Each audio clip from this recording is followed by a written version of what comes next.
This is Lisa from Mobile Tech Review, and this is an exciting new phone from T-Mobile. This is the LG G2x.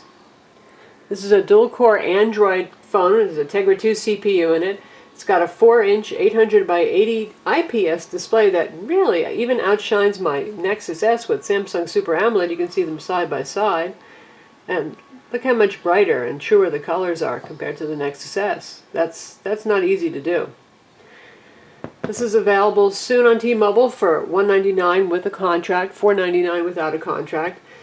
And other goodies include 8 gigs of internal storage, an 8 megapixel camera on the back that can shoot 1080 video in 3GP format. HDMI out under this door here. You've got a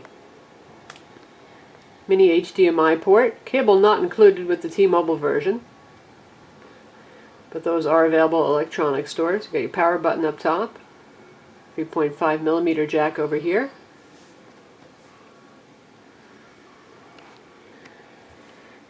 Volume controls are on the side. Speaker grills over here. Here, USB port.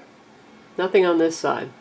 As you can see, it's a very attractive, high quality looking phone. Outdoes Samsung, who tends to go for those gloss black piano plastics, and LG used to make some, I hate to say it, but cheesy looking phones, but this looks like a very expensive, classy piece. In fact, this reminds us a little bit of an HTC kind of design with the kind of understated metal tones here and accent pieces, but it's a little bit more curvy, maybe slightly less macho masculine. And this is a soft touch finish, by the way. It feels really good in hand. This phone is just not going to slide out of your hand by accident. Good going, LG and T-Mobile both. And as mentioned, this has 8 gigs of internal storage with about 5.5 gigs free, and there's a micro SD card slot under the back. You just yank off the back. There's your micro SD card slot, your SIM card slot, and the 1500 milliamp battery. We haven't had it long enough to attest to the battery life on this, but so far it seems to be running about as well as my Nexus S, which means among super phones you'll probably get through a day on a charge. Up here we have a 1.3 megapixel video chat camera that works with the included quick applications what T-Mobile usually bundles with their video-capable phones. Reception is about average. It pulls about as many decibels as Samsung's Nexus S and the Sidekick 4G that we recently reviewed. Call quality is good on the phone. The G2x has 3G and 4G, and according to T-Mobile specs, this has support not just for T-Mobile's 1700 and 2100 megahertz bands, but also for AT&T's 850 and 1900 megahertz HSPA, DPA, HSPA Plus bands. So in theory, if the merger happens, this phone should work for you on both networks. We have no way of testing that right now because the phone is sold SIM-locked to T-Mobile, so we can't pop an AT&T SIM in there and see if we get 3G, but according to T-Mobile specs, that's what it is. So the G2x, since it's one of the Google G phones on T-Mobile, that means that you get pretty much a pure Android experience here. This is vanilla Android, so you don't have any custom UIs that might displease you or slow down the phone either. So you can see this is just a standard Froyo look for scrolling your apps. And standard 5 screens of home screen available here. You've got your wireless on-off controls over here, the usual Google search with voice search built in, and all the Google goodies are here, maps, navigation, the YouTube player, Gmail, G2x, all that kind of stuff. Since this is a Tegra 2, T-Mobile has decided to bundle a couple of games with this to show off the processing power. By the way, the phone managed to score 2550 on Quadrant. This is a fast phone. Even though Froyo doesn't maybe make heavy-duty use of dual-core CPUs compared to Honeycomb, you can say that this is one of the fastest phones on the block. So we've got EA Games Portal over here. We have Nova. We have Asphalt 5. We have Need for Speed as well installed on the phone. We're going to take a look at those games shortly and see how they perform. Got the web browser here with flash playback, and we're on the New York Times full homepage at the moment right now. We'll switch to landscape mode. You can see how quickly that behaves. And everything we're doing right now is over T-Mobile's 4G network. Scrolling is just fine. Pinch zooming, very fast and responsive. And then we've got a video downloading over here.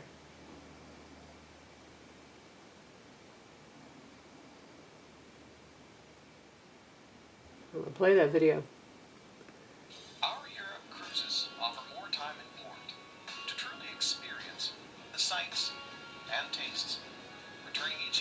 problem, a good frame rate. Next we'll go to one of our own videos. That's pure flash on our website. Here we are, we've loaded our website. We'll take a look at our Sidekick 4G video review, which is a YouTube video.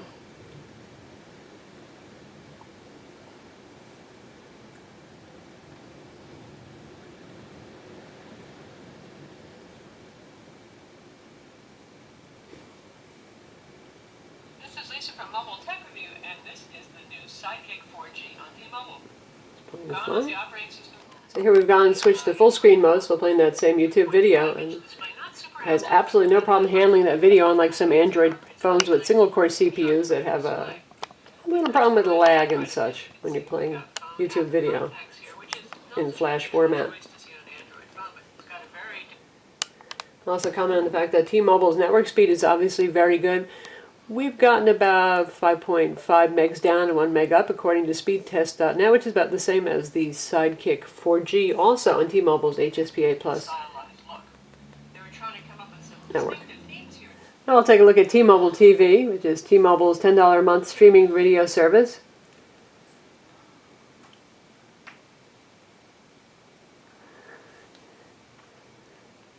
And we've got an episode of 30 Rock queued up.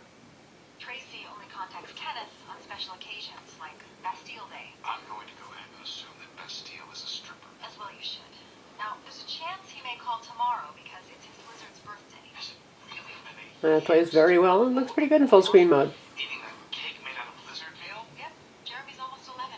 For now, our only lead is the pizza box that we saw Tracy eating. Looking good, and that's a little value added over the Nexus S if you like watching video on your phone. Other goodies installed on the phone include Zinio. That's a magazine reader that you see more often on PCs and just a few phones like the Dell Streak 5. And it's pre-installed on this guy here, so I've downloaded an issue of Road and Track. You can see these magazines tend to be about 110 megs a piece. They're very graphically heavy, so it takes a pretty powerful phone to handle it. And boy, it's very pretty looking. And it does support landscape mode as well, the reader. Though the pages are obviously a little small for reading, but it's a handy way to go through and find maybe what you'd be interested in, and then you can zoom in and so on to read magazines. So that's nice that they support the G2x. The phone has a GPS, as you'd expect, that works with included Google Maps and navigation, as well as telenav. It managed to get a fix indoors, not anywhere near a window. We were pretty impressed with that. And of course, Google Maps, as always, works with pinch zoom and looks very good. We'll take a look at that.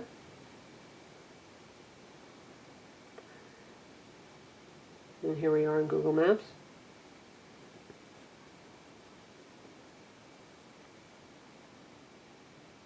We'll take a look at the street view.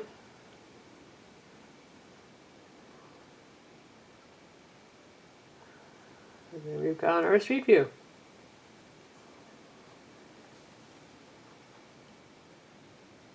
Very quick and responsive. Nice display as well. So that's Google Maps, running on the G2x.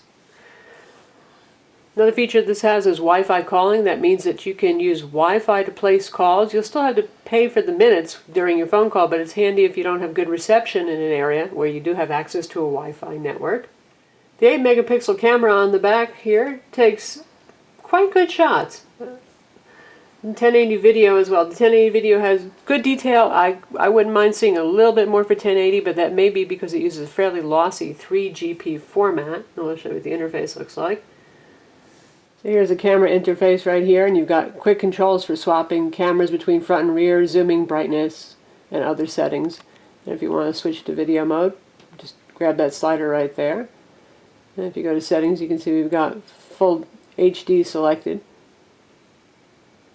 And you've got all sorts of other settings over here for color effects, video quality, that kind of thing. And you use the big button as your shutter button. There is no hardware button for the camera. So if we shoot a little picture of our kitty, it's got autofocus, and it shoots quite quickly and focuses quickly. And we'll take a look at it in gallery. Again, the phone is very fast. And there's a video that I shot in 1080. Pretty BMW. Now we're going to take a look at Need for Speed Shift. Since this is a Tegra 2 CPU, it should do quite well with games. Really nice, bright and colorful display. And this uses the accelerometer for steering.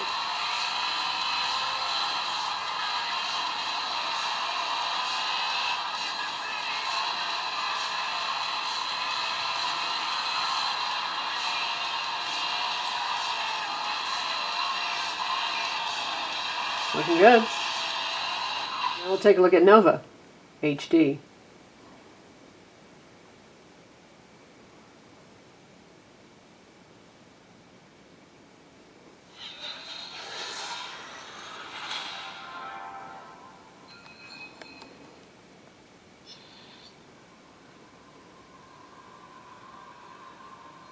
We've got a nice smooth cutscene here.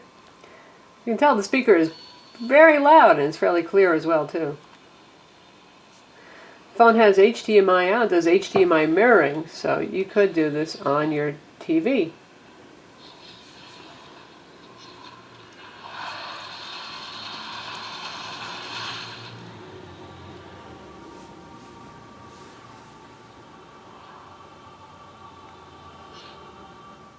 Alright, now we're in Nova HD and we're going to shoot some bad guys. Very smooth graphics, nice frame rates, and the controls are very responsive.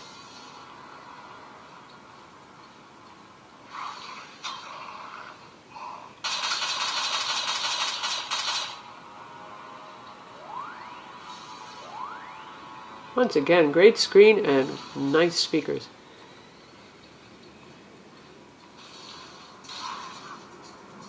So if you like the game, this is definitely the phone for you. Now we're going to play Need for Speed Shift while connected to our HD TV. There we got the sound playing out through the speakers on the TV. And we'll just go with the GTI here.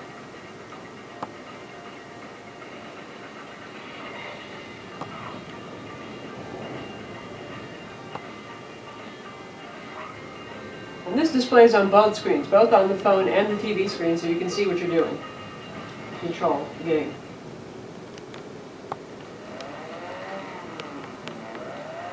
That's cool.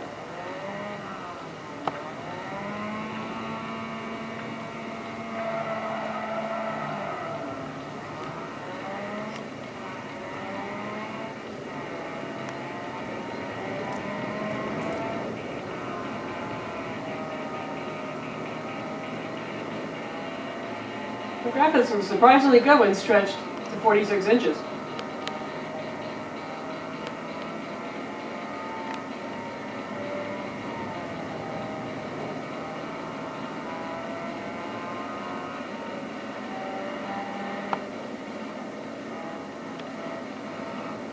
Wish my GTI had a little more horsepower.